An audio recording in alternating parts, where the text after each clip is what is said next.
Hello বন্ধুরা, আমি বাংলার মানুষ যুধিষ্ঠির। তা আশা করি আপনারা ভালো আছো, সুস্থ আছো। জয় হিন্দ, জয় ভারত নিয়ে ভিডিওটা শুরু করলাম। তো ভিডিওটা স্কিপ না করে বন্ধুরা দেখতে থাকো। ভালো লাগলে লাইক, কমেন্ট, শেয়ার অবশ্যই করবেন। কেমন? তো 10-এর কলম হচ্ছে, ঠিক আছে। 12-র ভার্টিক্যাল দাঁড় করানো আছে। আমাদের কাজ শুরু হয়ে গেছে। তো ঠিক আছে, এই যে কলম বোর্ড দিয়ে ঢালানো চলছে। তো বন্ধুরা, গ্রামের মিস্ত্রি গ্রামেই ঘর, তাই চিন্তা ভাবনা করে মিস্ত্রি বন্ধুরা কাজটা কর। কেমন? তা আশা করি আপনারা সঙ্গেই থাকুন। তো দেখুন, ভিডিওটা দেখতে থাকুন।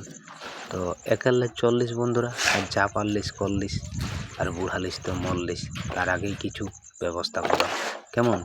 তবে সামনেই আছে আমার রাজপথী মুতালি, আর ঘর থাকতে তারা কেন বাইরে ঘুমালিস, নিজের ঘর বানাও আর বাড়িতেই ঘুমাও। কেমন? বাইরে কেন কাটাবে? তো আশা করি ভিডিওটা ভালো লাগলে লাইক, কমেন্ট, শেয়ার অবশ্যই করবেন। কেমন? ততক্ষণ সঙ্গে থাকুন।